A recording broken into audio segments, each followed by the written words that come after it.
sometimes it's not all about big kit, you know, trucks, tractors, cranes, diggers and stuff. Sometimes you got to remember and spare a thought for the poor little brush cutters and lawnmowers. Because, you know, people just pick them up, use and abuse them, and they just dump them back in the shed. And, you know, these things need a bit of attention from time to time. And I'm as guilty as anybody for it. I mean, you know, they don't get serviced as regularly as they should do, because the other thing being that a lot of people borrow them. You know, we've got a lot of kit like that, and you know, can I borrow this just for the weekend? And yeah, go on, and they take a pole saw or say a brush cutter, and they come back and they're covered in crap and put to the back of the shed. And when we want them, we drag them out, brush the worst off, fill them with fuel, and we use them. Now I've got a Japanese Tanaka brush cutter. Had it about 15 years, and it's been a really, really good bit of kit. We've had steel brush cutters in the past. Yeah, they're good, you know, and you get what you pay for, but this Tanaka has always had the edge. And like with a lot of things, you know, as time's gone on, some of the big names, Husky, Still, you kind of wonder if they're trading on the name, whereas they used to trade on the quality. Anyway, this old Tanaka never fails to start. It's got plenty of power, but basically, I'll show you. You've got an aluminium casing, or aluminum for our American cousins, casing, and you have on the actual head there's a locating bolt, and got a grub screw, goes in a hole. And with it, over the years, with all the torque, you know, every time you throttle up, you know, the torque down the drive shaft, there's pressure put on the head, and it's worn from a hole to a groove, so the head can actually twist. When you throttle up now, it actually twists, you know, fair way round.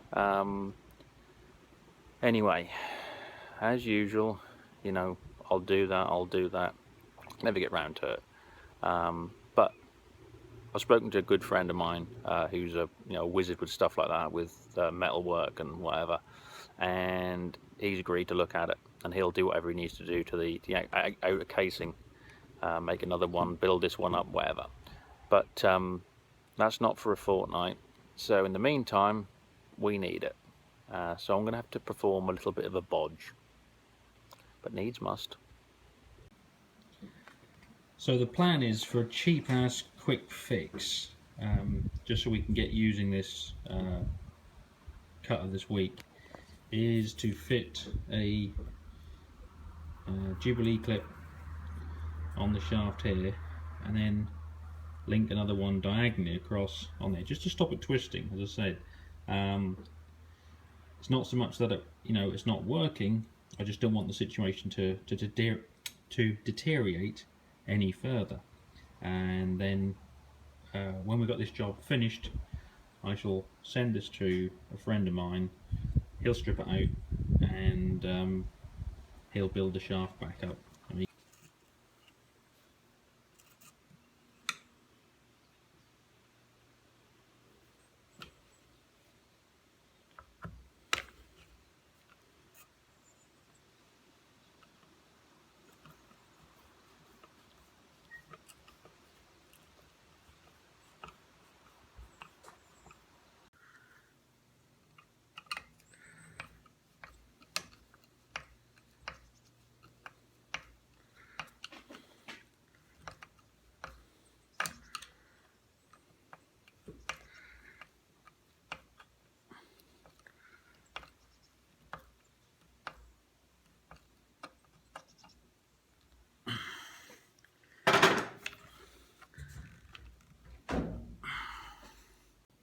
Well, there it is.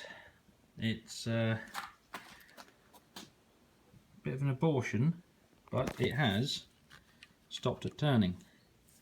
Basically this one gripping the main outer casing, this one going diagonally, being trapped between hair and hair, and then it catches on this one and can't rotate.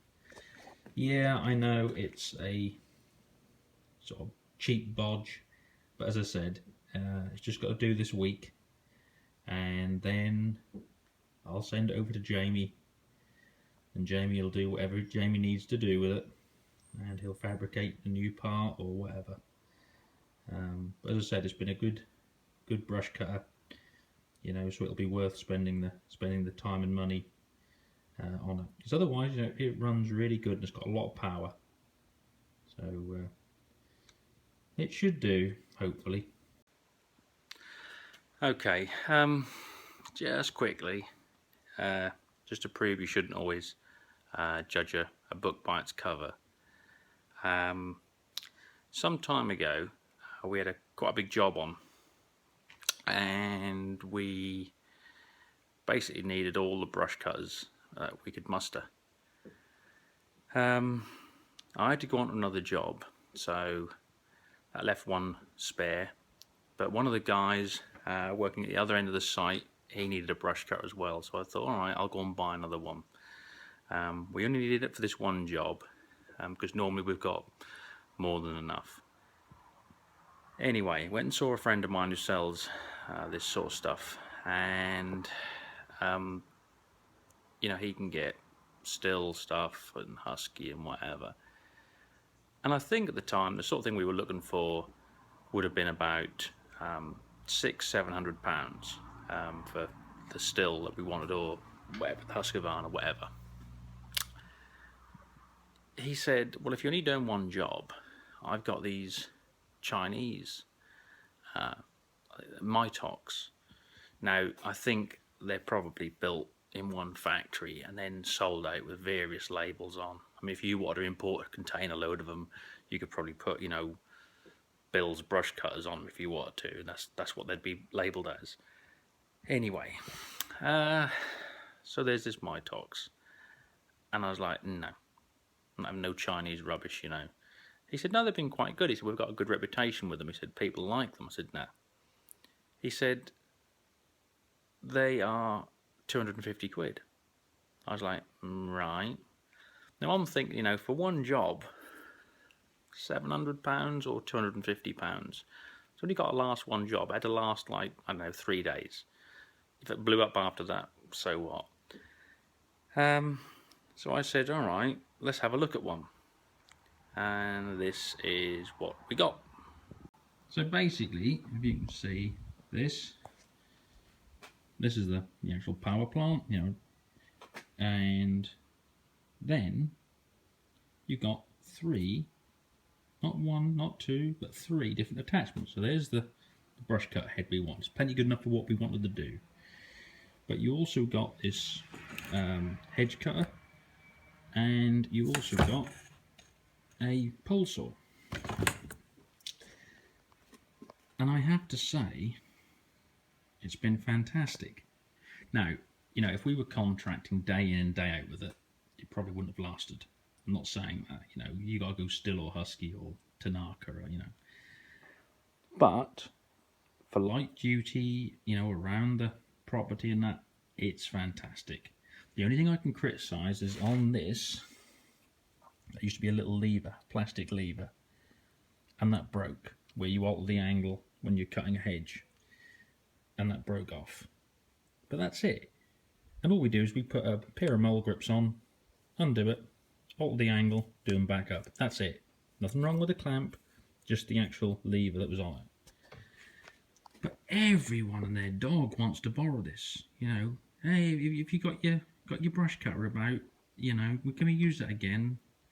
And it's always out, always lent, always abused, always comes back dirty, or, you know, full of crud and empty of fuel, as they always do when you lend things out.